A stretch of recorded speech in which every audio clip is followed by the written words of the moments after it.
Well, greetings. My name is Akbar Imhotep, and I'd like to share with you a piece called 7 Candles for My Mother and Other Mamas.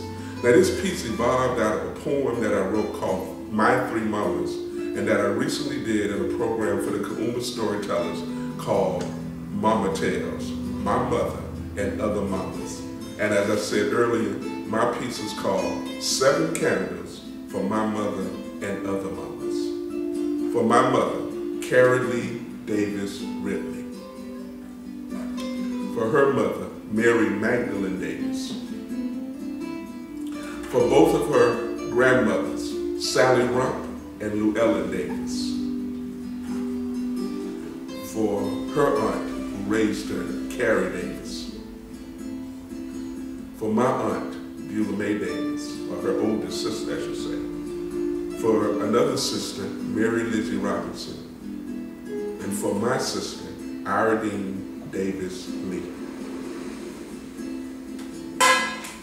My mother's name was Carrie Lee Davis Ridley. Her mother was Mary Magdalene Davis, and my grandmother, Mary Magdalene Davis, died when my mother was 5 months old. And she was raised by an aunt who also was named Carrie Davis.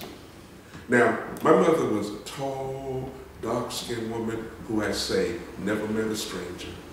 I remember getting on a bus with her, and we would go from my hometown up to Macon, and we'd get off the bus and we'd walk around to where the Greyhound bus dropped us off, and then we'd go to catch the city bus or the West Macon bus to go out to visit my relatives or my father.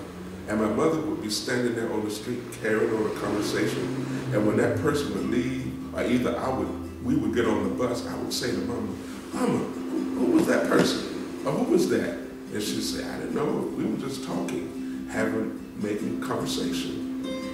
And there are a lot of things that I could tell you about my mother, but I want to share some early memories to go into the story that I want to tell you about her. One of my earliest memories are of my cousin Fred Jr. throwing me up and catching me, and my sister Iredine telling him to be careful not to drop me. Another memory I have is of crawling across a sagging floor near an open fire, and my mother scooping me up to pull me away from the open fire.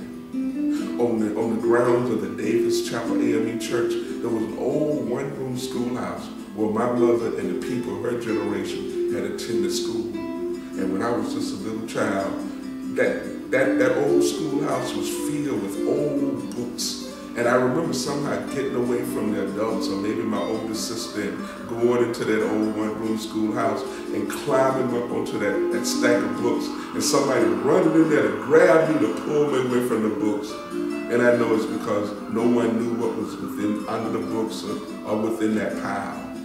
I also can remember going on trips with my mother, like I mentioned earlier, and living with my 2 aunts who had no children. My mother was a tall, dark-skinned woman, like I said earlier. And the story I want to tell you today is about when she got into an argument with Mr. Charles Belford.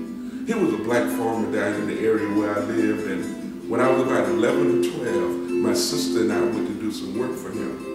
And when he came to pay us, he actually brought the money to my mother. And when she counted it, it turns out he had paid my sister as an adult, but he only paid me as a child. And my mother asked what was up with that, and he said, "Well, I paid the oldest girl this much, and I paid him because he was just a child." But my mother says no, because she knew that I could work with my sister, do just as much work as she did.